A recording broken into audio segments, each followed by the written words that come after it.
Bike യാത്രയിലൂടെ ശ്രദ്ധേയരാവുകയാണ് ഒരു സംഘം മലയാളി യുവാക്കൾ. യുദ്ധത്തിലൂടെ ഇന്ത്യ പിടിച്ചെടുത്ത കാർഗിൽ ദ്രാസ് മേഖലകളിലെ സൈനികരുടെ അനുഭവങ്ങൾ പകർന്ന അറിവുമായാണ് അവർ നാട്ടിലേക്ക് തിരിച്ചത്.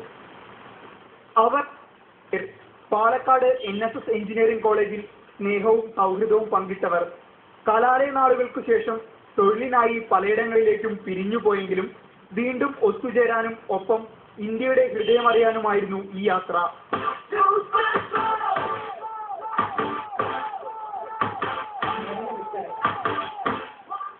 IT രംഗത്തെ തൊഴിൽ സമ്മർദ്ദങ്ങളോട് ഗുഡ് ബൈ പറഞ്ഞ് ഇന്ത്യയുടെ നിറഭേദങ്ങൾ തേടി ഒരു ബൈക്ക് യാത്ര. അങ്ങ് തെക്കേയറ്റത്ത് കടലിരമ്പമുയരുന്ന കന്യാകുമാരിയിൽ നിന്ന് മഞ്ഞണിഞ്ഞ ഹിമാലയം വരെ ജൂലൈ 11 ആരംഭിച്ച 15 ദിവസത്തെ ദേശാടനം. കേട്ടറിഞ്ഞതിനുമപ്പുറമുള്ള ഒരു ഇന്ത്യയെ കണ്ടെത്തലായിരുന്നു യാത്രയെന്ന് പ്രശസ്തമായ ഒരു സിനിമാ ഡയലോഗിനെ ഓർമ്മിപ്പിച്ചുകൊണ്ട് ഇവർ പറയുന്നു. നമ്മൾ പാഠപുസ്തകങ്ങളിലോ അല്ലെങ്കിൽ കണ്ടിട്ടുള്ള ഒരു ഇന്ത്യ അല്ല നമ്മൾ നേരിട്ട് പോകുമ്പോൾ കാണുന്നത്.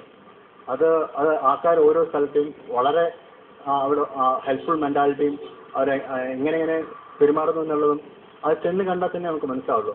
കാർഗിലും ദ്രാസിലും നടത്തിയ യാത്ര ഒരു ജനതയ്ക്കായി കണ്ണിമയ്ക്കാതെ കാവലിരിക്കുന്ന ഇന്ത്യൻ സൈനികരുടെ ത്യാഗങ്ങളും യാതനകളും അടുത്തറിയാൻ വഴിയൊരുക്കിയതായി ഇവർ സാക്ഷ്യപ്പെടുത്തുന്നു. 18,000 അടി ഉയരമുള്ള സഞ്ചാരപാതയായ കർദുംഗ്ല ഇവരെ സ്വീകരിച്ചത് സാഹസികതയുടെ ചുവന്ന പരവതാനിയുമായി. അരണ്ട വെളിച്ചവും എഞ്ചിനിരമ്പലുമായി ഇരുചക്ര സഞ്ചാരം. ഒടുവിൽ മഞ്ഞുമൂടിയ മരണം പതിയിരിക്കുന്ന മലമ്പാതകൾ പിന്നിട്ട് മടക്കയാത്ര. യാത്രയുടെ ഓരോ നിമിഷവും പകർന്നു തന്നത് അപൂർവമായ ജീവിതാനുഭവങ്ങളുടെ കാഴ്ചകൾ. സാമ്പത്തിക മാന്ദ്യം മൂലമുള്ള പിരിച്ചുവിടൽ ഭീഷണിയുടെ ചെറിയ ആശങ്കയുണ്ടെങ്കിലും ജന്മദേശത്തിന്റെ ആത്മാവ് അറിയാൻ കഴിഞ്ഞതിലുള്ള സംതൃപ്തിയിലാണ് സാഹസികരായ ഈ മലയാളി യുവാക്കൾ.